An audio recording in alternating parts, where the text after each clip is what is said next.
નમસ્તે મિત્રો, હું છું ડૉક્ટર જિજ્ઞા ત્રિવેદી. જયવીર હોસ્પિટલ વતી આપ સૌનું સ્વાગત કરું છું.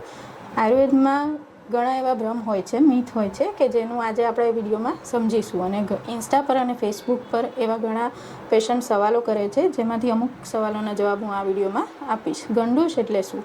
તો ગંડૂશ એવી એક ક્રિયા છે આયુર્વેદ પ્રમાણે કે 10 ml જેટલું સરસવના તેલને મોઢામાં રાખી મૂકવાની જે પ્રક્રિયા છે તેને ગંડૂશ કહેવામાં આવે છે.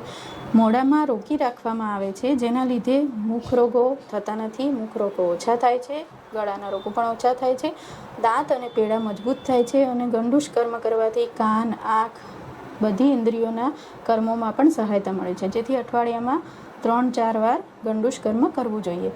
બીજી એક એવી માન્યતા છે કે ભોજનની સાથે પાણી ન પીવું જોઈએ, પણ આયુર્વેદ અનુસાર એ વાત એક ભ્રમ છે. કેમ કે આયુર્વેદમાં કહ્યા પ્રમાણે ભોજને ચ અમૃતમ વારી, એટલે કે અર્થાત એનો મતલબ છે કે ભોજનની સાથે પાણી એ અમૃત સમાન છે. એટલે કે ભોજનની સાથે પાણી પીવું જોઈએ, પણ એમાં પણ કેટલું પાણી પીવું અને કેવી રીતે, એની માટે પણ શાસ્ત્રમાં કહેવાયું છે કે મુહુર મુહુર વારી પીબેત અભૂરી. એનો મતલબ કે મુહુર મુહુર એટલે વારંવાર, વારી એટલે કે પાણી, પીબેત એટલે કે પીવું, અને અભૂરી એનો મતલબ છે થોડું થોડું. અર્થાત કે જમવાની વચ્ચે 2-3 કોળિયા પછી તમે એક સીપ પાણી પી શકો છો. જેમ તમે સવારે નાસ્તો કરો તો ચા, ઢેબરા, એ પરોઠા, એની સાથે તમે ચા વચ્ચે વચ્ચે 2-3 સીપ પીવો છો, એવી જ રીતે તમે 2-3 કોળિયા ખાઓ એના પછી તમે 1-2 સીપ પાણી પી શકો છો. 1 ગ્લાસ સાદું અથવા હોસેકું પાણી ભોજનની સાથે લેવાથી, વચ્ચે વચ્ચે લેવાથી પાચન સારું થાય છે અને પાચન સંબંધી કોઈ બીમારીઓ થતી નથી.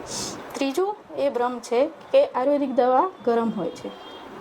આપણે એનું પણ આજે જોઈશું, સમજીશું, એના વિશે પણ સમજીશું. આયુર્વેદમાં દવાઓ પણ 2 પ્રકારની હોય છે, બીમારી પણ 2 પ્રકારની હોય છે, ગરમ તાસીરવાળી અને ઠંડી તાસીરવાળી.